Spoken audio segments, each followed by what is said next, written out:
Nammo Phat. Good morning. Thank you for joining me for our daily practice check-in. Listen, listen, listen. This beautiful sound calls us back to our true home.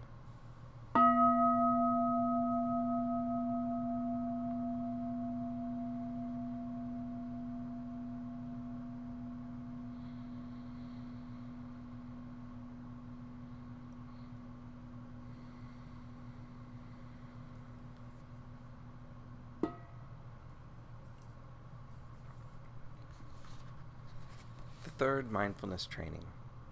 Aware of the suffering caused by sexual misconduct, I vow to cultivate responsibility and learn ways to protect the safety and integrity of individuals, couples, families, and society.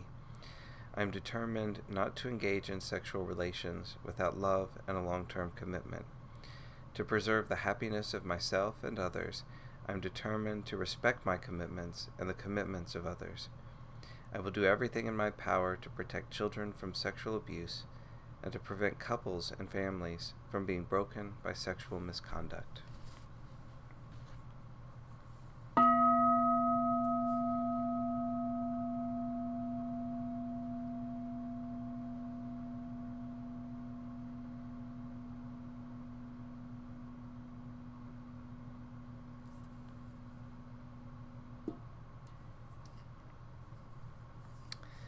We're continuing to read Ajahn Chah's collection of Dhamma talks, Bodhinyana, and this is from his first teaching in that book, Fragments of a Teaching. Another way to look at it is to compare practice to a bottle of medicine a doctor leaves for his patient.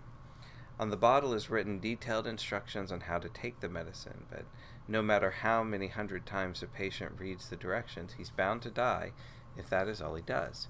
He will gain no benefit from the medicine. And before he dies, he may complain bitterly that the doctor wasn't any good, that the medicine didn't cure him. He will think that the doctor was a fake, or that the medicine was worthless. Yet he's only spent his time examining the bottle and reading the instructions. He hasn't followed the advice of the doctor and taken the medicine. However, if the patient actually follows the doctor's advice and takes the medicine regularly as prescribed, he will recover. And if he is very ill, it will be necessary to take a lot of medicine, whereas if he is only mildly ill, only a little medicine will be needed to finally cure him. The fact that we must use a lot of medicine is a result of the severity of our illness. It's only natural, and you can see it for yourself with careful consideration. Doctors prescribe medicine to eliminate disease from the body.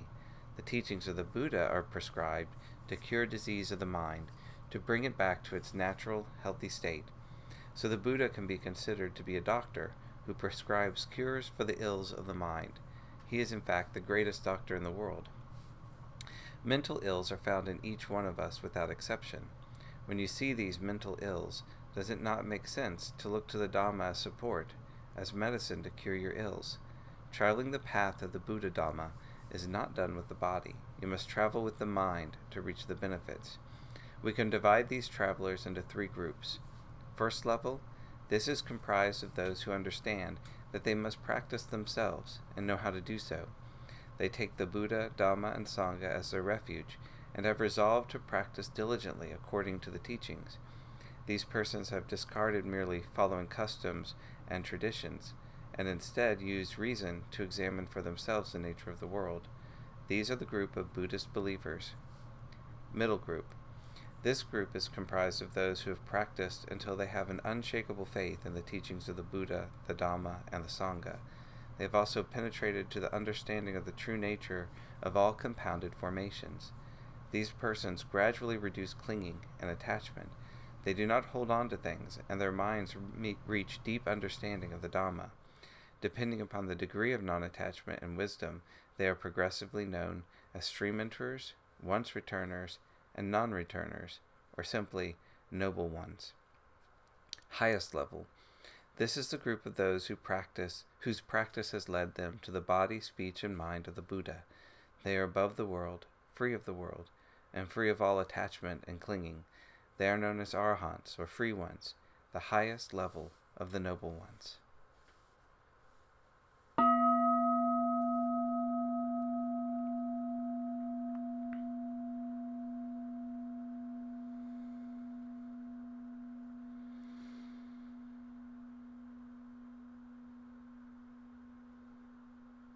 May all beings be well.